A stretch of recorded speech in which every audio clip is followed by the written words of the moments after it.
It seems like everywhere you go today, you see somebody vaping, whether it's at concerts, whether it's in your school, in your college. It's growing every year and it's affecting the youth, it's affecting my friends, and it's going to affect people's families and communities.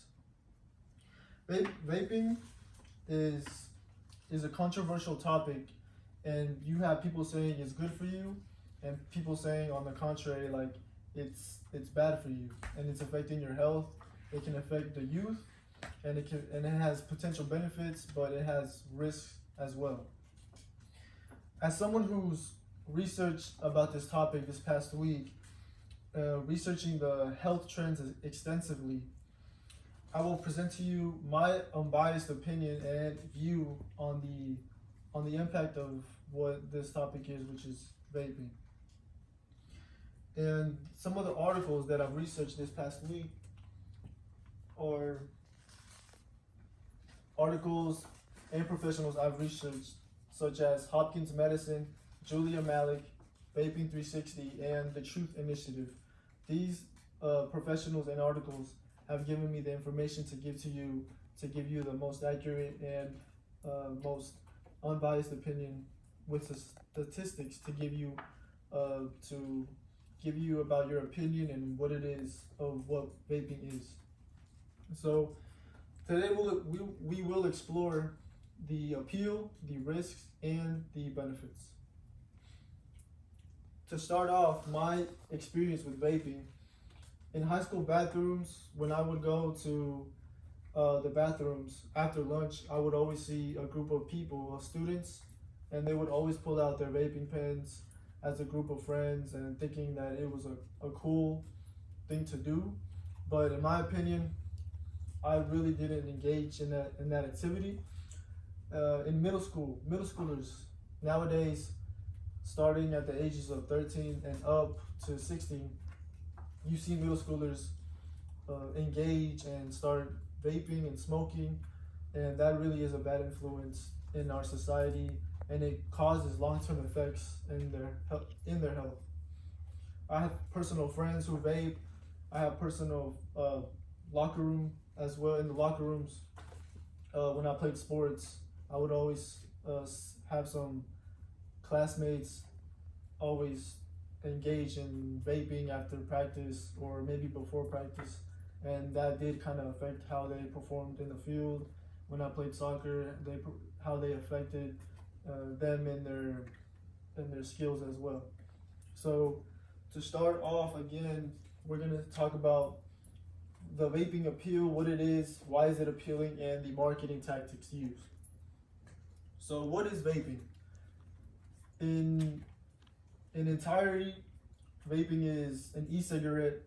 It's like a cigarette, but it's less harmful, and it has some benefits. According to Julia Malik's article made on June 23rd, 2023, vaping is an e-cigarette or an electronic cigarette. You fill it up with nicotine, and it comes with many different flavors, and that is an attraction to young adults as well. Julia reports an article published on the 22nd of June showing vaping sales climbed 46.6% from January 2020 to December 2022. So that is in units, that's 15.5 million to 22.7 million in December 2022. So that is an increase of people using and engaging in vaping starting from the year 2020. So that's what vaping is. Let's see the appeal. Many different flavors attract young adults, such as I've seen people talk about the blueberry flavors, strawberry flavors that attract many different young adults. There are way many more, but the study found in 2021 an estimated 11% of U.S. young adults ages from 18 to 24, which is around my age, smoked e-cigarettes. And in 2022, just over 14% of high schoolers, or in other words, 2.14 million students vaped, according to the article by Malik. So that is how the attraction occurs in in the for the young adults. So now let's talk about the marketing tactics used by companies to attract these adults.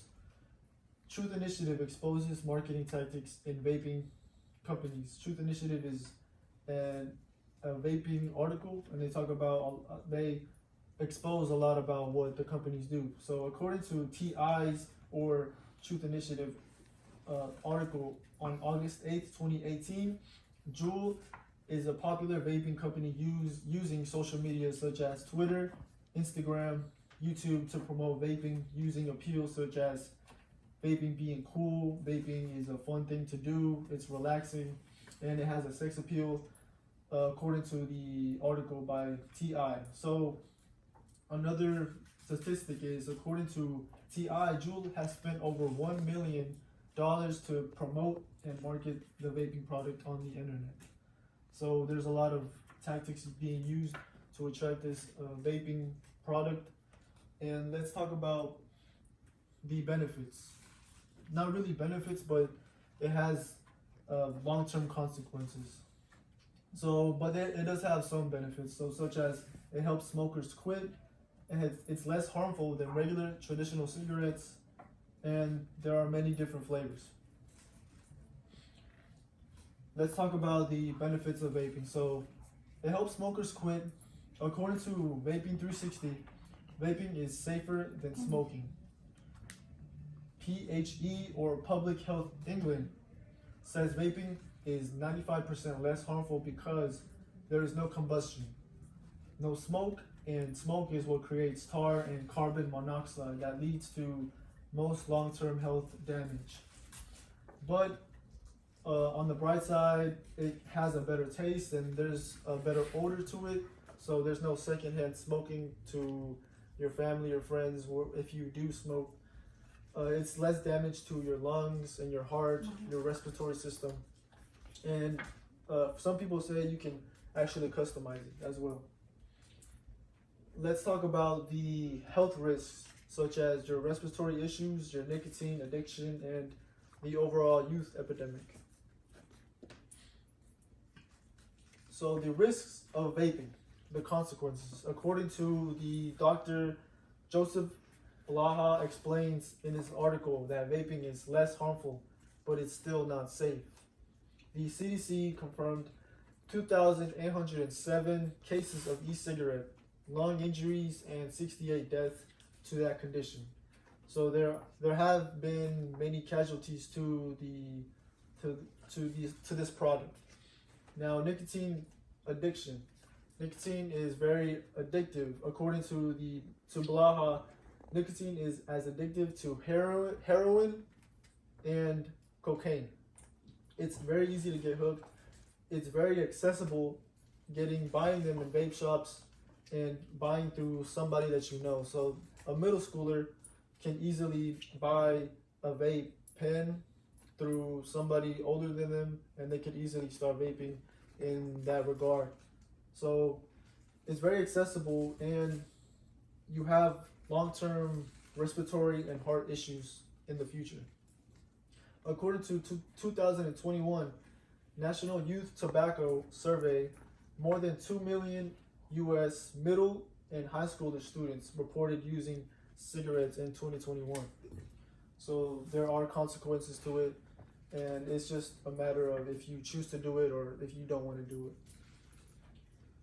Now, what's being done to prevent this, and what are the teachers' thoughts, and what do they think about what vaping is? So an article by ITRG, is vaping prohibited for students in Texas public schools? The answer is yes. School boards are required by state law to prohibit students from smoking. That means vapes and e-cigarettes as well. Let's talk about what teachers think about this. A teacher says in this article, we can't enforce what we can't see. So anytime privacy stands in the way of enforcing rules, students' decisions will always win out. So what this teacher is trying to say is basically they're not going to be around 24/7 to surveillance the students. The students have to make that decision to stop and to quit and to do what's right for their own body. And according to ITRG, schools are implementing new technology like the new Halo smart vaping sensor. This will detect vapes around the school for the students that want to sneak their vapes in the classrooms and at the gym, wherever. So they just want to prevent that from happening furthermore.